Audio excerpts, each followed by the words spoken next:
আমাদের ডিএনএতে প্রোটিন থাকে এবং ডিএনএতে জিন থাকে।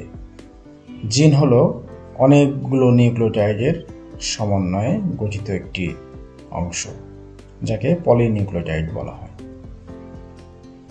এখানে প্রোমোটার সিকোয়েন্স থাকে এবং টার্মিনেটর সিকোয়েন্স থাকে, এক জায়গাতে শুরু হয় এবং এক জায়গাতে শেষ হয়।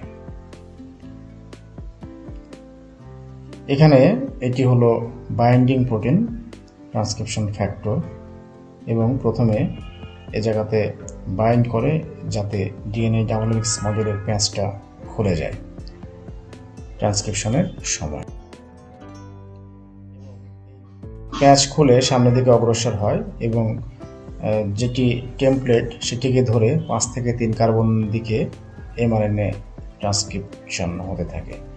এখানে নিউক্লিওটাইডের বেস থাকে, নাইট্রোজেন বেস এডিনের বিপরীতে ইউরাসিল থাকে। এভাবে মেসেঞ্জার আরএনএ তৈরি হতে থাকে। এটা হলো সূত্রের ইলংগেশন, এবং যেতে যেতে যেখানে টার্মিনেশন অংশ চলে আসে সেখানে আসার পরে ডিএনএর যে রাইবোজোম, তারপরে এমআরএনএর খণ্ড এবং ডিএনএর বাহু সব বিচ্ছিন্ন হয়ে যায়। এই অবস্থায় যেটা তৈরি হয় সেটা হলো প্রি এমআরএনএ। এই প্রি এমআরএনএতে অনেকগুলো অংশ থাকে যেগুলোকে বলা হয় এক্সন, এগুলো কোডিং অঞ্চল, এবং কিছু অংশ থাকে ইন্ট্রন, এগুলো নন কোডিং অঞ্চল। তো এই নন কোডিং অঞ্চলকে রিমুভ করতে হয়। তো তার আগে যাতে এই ডিএনএর ক্ষতি না হয়, এই এমআরএনএর যাতে ক্ষতি না হয়, সেজন্য এখানে ক্যাপিং, 5 প্রান্তে ক্যাপিং এবং 3 প্রান্তে টেইলিং করতে হয়। তাছাড়া এটি রাইবোজোম এই অংশকে স্প্লাইস করতে হয়। এটা একটা কমপ্লেক্স, প্রোটিনের কমপ্লেক্স দিয়ে এই ইন্ট্রনকে রিমুভ করার প্রয়োজন পড়ে, কারণ এটি নন কোডিং অংশ। স্প্লাইসোম দিয়ে এটাকে রিমুভ করা হয়। এরপরে যেটা তৈরি হলো সেটা হলো চূড়ান্ত এমআরএনএ, এবং এই অবস্থায় এরা নিউক্লিয়ার ছিদ্র দিয়ে বাইরে বের হয়ে আসে এবং সাইটোপ্লাজমে প্রবেশ করে এবং এটি ট্রান্সলেশনের জন্য প্রস্তুত হয়।